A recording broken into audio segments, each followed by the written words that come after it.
क्या हो अगर आप एक टाइम पर इंडिया की one of the best artist हो, आपके बनाए गए सॉन्ग्स 50 मिलियन व्यूज आराम से क्रॉस कर रहे हो, इन्फ्लुएंसर से लेकर सेलिब्रिटीज तक आपके सॉन्ग्स को पसंद करते हो और आप यूथ के बीच काफी ज्यादा पॉपुलर हो, लेकिन अचानक से ये सब बर्बाद हो जाए, आपको अपने ही ऑडियंस की तरफ से हिट मिलने लगे और यहाँ तक कि सिचुएशन इतनी खराब हो जाए कि आपके घर के बाहर आके लोग फायरिंग करने लगे।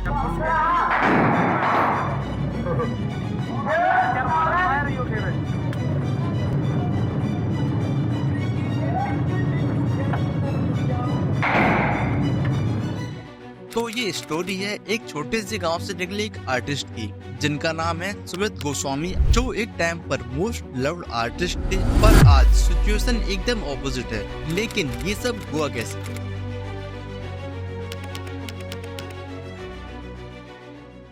जनवरी 2018 में जब सुमित गोस्वामी अपना पहला सॉन्ग कारोबार रिलीज करते हैं, इस गाने को कुछ खास रिस्पांस तो नहीं मिला, लेकिन यहीं से सुमित की आर्टिस्ट जर्नी स्टार्ट हो गई। 9 महीने बाद अक्टूबर में विकी काजला के साथ सुमित गोस्वामी का एक गैंग वॉर सॉन्ग हमें देखने को मिला, बावली तेरे, और ये पहला सॉन्ग था सुमित गोस्वामी का जो एक हिट सॉन्ग बना। इस सॉन्ग की वीडियो भी काफी वायरल हुई, जिस पर अभी 139 मिलियन से भी ज्यादा व्यूज हो चुके हैं, लेकिन अभी तक सुमित को ज्यादा पहचान नहीं मिली थी। हरियाणवी म्यूजिक में सुमित एक अलग स्टाइल प्रेजेंट करना चाहते थे, इसीलिए 3 महीने बाद जनवरी 2019 में सुमित एक और सॉन्ग रिलीज करते हैं by the name of Bholenath, और ये बना सुमित के करियर का अब तक का बेस्ट सॉन्ग। इस सॉन्ग ने आते ही सुमित का नाम हरियाणवी म्यूजिक में काफी ज्यादा फैला दिया। उनके इस सॉन्ग ने उनको इतनी पॉपुलैरिटी दे दी थी कि अब उन्हें ऑडियंस ने पहचानना शुरू कर दिया था, जिसके बाद यार की शादी, डोरा, परिंदे, आर्मी जैसे कई सक्सेसफुल सॉन्ग हमें सुमित की तरफ से देखने को मिले। और इन 2-3 सालों के अंदर ही अब सुमित गोस्वामी वो नाम बन चुके थे जिसे हरियाणा या बोलूं ऑल ओवर इंडिया में हर टीनेज लड़का जानता था। और यही वो टाइम था जब सुमित गोस्वामी अपने करियर की पीक पर थे। उन्होंने कई कोलैबोरेशंस भी किए जिन्हें ऑडियंस की तरफ से 100% सक्सेस मिली, और इन कोलैबोरेशंस की वजह से सुमित गोस्वामी को अपने करियर में काफी पुश भी मिला, क्योंकि कोलैबोरेशंस की वजह से सुमित के पास सामने वाले आर्टिस्ट की भी नई ऑडियंस आई, जिससे नंबर ऑफ व्यूअर्स इंक्रीज हुए और यूट्यूब ट्रेंडिंग पेज में सुमित के सॉन्ग्स टॉप पर परफॉर्म करने लगे। अब इसी वक्त एक और आर्टिस्ट काफी पॉपुलर हुए, जिनका नाम था गुलजार छन्नीवाला। सुमित गोस्वामी की तरह ही गुलजार के सॉन्ग्स भी ऑल ओवर इंडिया में काफी पसंद किए जा रहे थे। जुग जुग जीवी, फिल्टर शॉट, यमराज, इज्जत, ये वो कुछ पॉपुलर सॉन्ग्स थे जिनकी वजह से गुलजार इंडिया में पॉपुलर हुए, और इसीलिए सुमित गोस्वामी को गुलजार छन्नीवाला से भी कंपेयर किया जाने लगा, क्योंकि यही वो फेज था जब दोनों ही आर्टिस्ट अपने करियर की पीक पर थे और दोनों ही हरियाणवी म्यूजिक पर रूल कर रहे थे। शादी से लेकर बर्थडे पार्टी तक हर एक जॉनरा की ऑडियंस इन्हें पसंद कर रही थी, और इसीलिए 50 मिलियन व्यूज का माइलस्टोन अचीव करना अब गुलजार और सुमित के लिए कोई बड़ी बात नहीं थी। और अब इसी बीच सुमित अपना एक और सॉन्ग रिलीज करते हैं by the name of feeling, और जैसे ही ये सॉन्ग रिलीज हुआ, इस सॉन्ग ने रिकॉर्ड्स भी ब्रेक कर दिए। इस गाने पर 50 मिलियन व्यूज बहुत जल्दी कंप्लीट हुए। साथ में ये गाना सुमित के करियर का अब तक का बिगेस्ट सॉन्ग बन गया, क्योंकि ये गाना आने के बाद सुमित गोस्वामी इंस्टाग्राम, यूट्यूब पर हर दिन ट्रेंड कर रहे थे, और इसीलिए इस सॉन्ग पर अभी मोर देन 638 मिलियन व्यूज हैं विद ओवर 7 मिलियन लाइक। और यही सुमित का आखिरी फेज बना जब उन्होंने इतनी बड़ी सक्सेस एक साथ देखी, क्योंकि इसके बाद अब जो उनकी लाइफ में होने वाला था वो अनएक्सपेक्टेड था, और यहीं से शुरू होता है सुमित गोस्वामी का डाउनफॉल।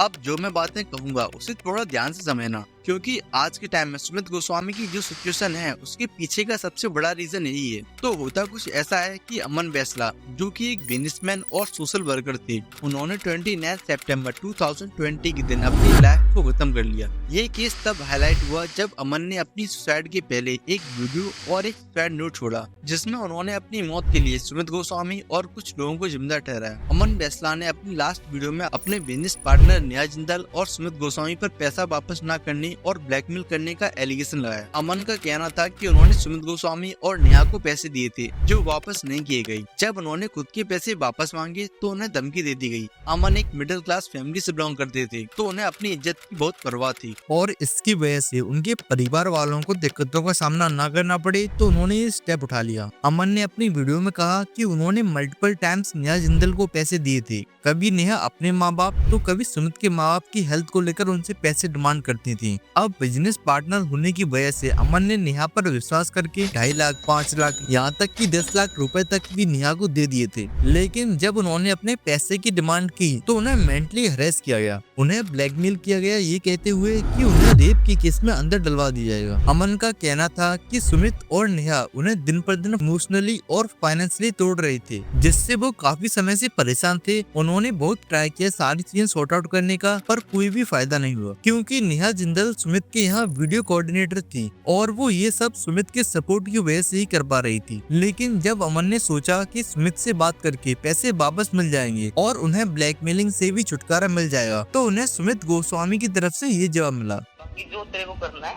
तू कर ले, कुछ भी हो यार, कोई फर्क नहीं पड़ता है, तो कहना मरा और छोले खाओ, मैं तो सिस्टम पाड़ता जाया करूँगा। जो सा गणी भड़कते 2 बाउंसर गनमैन पाल रखे हैं, उनके स्त्री इतने पीछे जा हैं, जो सा मेरे तक भड़क देता मैं अगले बंदे तक इतनी भड़क दे देंगे, उनकी फैमिली तक भड़क कर देंगे। जिसके बाद अपनी लास्ट वीडियो में अमन ने खुद पर लगे सारे एलिगेशंस को गलत प्रूव कर दिया और फिर अपने परिवार से माफी मांगते हुए अपने आप को मौत के घाट उतार दिया। अब जैसे ही ये वीडियो वायरल हुई तो पुलिस ने केस को तुरंत रजिस्टर किया और इन्वेस्टिगेशन शुरू हो गई। नेहा जिंदल और विपिन खत्री के अगेंस्ट एफआईआर दर्ज हुई और सुमित गोस्वामी को भी क्वेश्चनिंग के लिए बुलाया गया। पुलिस ने डिजिटल एविडेंस, विटनेस स्टेटमेंट्स और फाइनेंशियल रिकॉर्ड्स को इन्वेस्टिगेट करना शुरू कर दिया था। लेकिन दूसरी तरफ सुमित की इमेज रातों रात बर्बाद हो चुकी थी, क्योंकि एक तो कॉल रिकॉर्डिंग में साफ साफ सुनाई दे रहा था कि सक्सेस मिलने के बाद सुमित में कितनी ईगो आ चुकी थी, साथ में वो बाउंसर्स की भी धमकी अमन को दे रहे थे। अब इसी रिकॉर्डिंग की वजह से सुमित की सारी फैन फॉलोइंग हिटर्स में डल गई। सारा गुज्जर समाज सुमित के अगेंस्ट में हो गया। यहाँ तक कि बात इतनी ज्यादा बढ़ चुकी थी कि सुमित के घर के बाहर आके लोगों ने फायरिंग तक की। ट्विटर, फेसबुक, इंस्टाग्राम, हर जगह जस्टिस फॉर अमन फैसला ट्रेंड करने लगा। ये बात इसलिए भी फैली क्योंकि अमन ने अपनी वीडियो में कहा था कि उन्हें भी सुशांत सिंह राजपूत की तरह जस्टिस नहीं मिलेगा और इसीलिए अमन के सपोर्ट में बड़े बड़े क्रिएटर्स भी इंक्लूड हो गए। भाई जी, मेरा नाम रफ्तार है और सबको राम राम है। और इतनी सी बात है, कल अमन भाई के घर जाना है, अमन बैसला के घर पे, जिन्होंने भाई ने सुसाइड किया है, भगवान उनकी आत्मा को शांति दे, और जो भी उनका जस्टिस है वो उनको दिलाना है। जिसके बाद सुमित और उनके को एक्यूज्ड के अगेंस्ट नेगेटिव सेंटिमेंट्स बहुत ज्यादा बढ़ गए। बहुत से लोगों ने सुमित के सॉन्ग्स को बॉयकॉट किया और उनके सॉन्ग्स को डिसलाइक करना शुरू कर दिया। On the other side Sumit ने अपने ऊपर लगाए गए सारे एलिगेशंस को गलत बताया, लेकिन उसका कोई फायदा नहीं हुआ क्योंकि उनके पास कोई प्रूफ्स नहीं थे और वो कम्प्लीटली एक्सपोज हो चुके थे। इसीलिए पब्लिक और अमन के सपोर्टर्स ने उनकी बात मानने से मना कर दिया। केस का फाइनल आउटकम अभी तक क्लियर नहीं हुआ था क्योंकि लीगल प्रोसीडिंग और इन्वेस्टिगेशन कंटिन्यू थी। लेकिन इस कंट्रोवर्सी ने सुमित गोस्वामी के करियर को 360 डिग्री घुमा दिया। जहां एक टाइम पर Sumit Goswami all over India में one of the most likeable artist थे और वहीं इस कंट्रोवर्सी के बाद वो मोस्ट हेटेड आर्टिस्ट बन गए। जिसके बाद सुमित ने काफी टाइम तक गाने भी रिलीज नहीं किए और अगर किए भी हैं तो उन्हें सिर्फ उन पर हिट मिला है। सुमित ने इस केस के बाद अपने करियर पर ब्रेक लाया और काफी टाइम बाद दोबारा से कुछ सॉन्ग्स रिलीज किए, जैसे कि टोरा 2 और भरतार। इन सॉन्ग्स पर सुमित को बस डिसेंट ही रिस्पांस मिला। और बात करें करंट सिचुएशन की तो सुमित अब पहले से बहुत कम सॉन्ग रिलीज करते हैं। इवन आज भी ऑडियंस उनके सिर्फ पुराने सॉन्ग्स ही पसंद करती है, क्योंकि कंट्रोवर्सी के बाद से सुमित ने कोई old style banger song upload नहीं किया। साथ में उनकी एब्सेंस के दौरान कई नए आर्टिस्ट ने भी अपनी जगह बना ली, जिससे उनके करियर को काफी इम्पैक्ट पड़ा। और जहां एक टाइम पर उनके all over songs 1 billion views cross कर चुके थे और वहीं अब सिचुएशन ये है कि वो थाराबाई जोगिंदर और कुछ इंस्टाग्राम की छपरी इन्फ्लुएंसर्स के साथ रील बनाते हुए नजर आते हैं। अभी कुछ ही वक्त पहले सुमित ने गुलजार के साथ एक फोटो भी अपलोड की थी, जिससे ऑडियंस को लगा कि दोनों का कोलैब आने वाला है और सुमित का कमबैक भी हो जाएगा, लेकिन अभी तक ऐसा कोई अपडेट सामने नहीं आया है। सो इन द एंड हम ये कंक्लूजन ड्रॉ कर सकते हैं कि सुमित गोस्वामी ने अपनी सक्सेस को सही से यूज ही नहीं किया। सुमित ने अपनी ईगो के चलते बात को और ज्यादा खराब कर दिया, जिससे उनकी ऑडियंस ही उन्हें हिट करने लगी। अब अगर आपको वीडियो पसंद आई हो तो लाइक, शेयर एंड सब्सक्राइब जरूर से कर देना।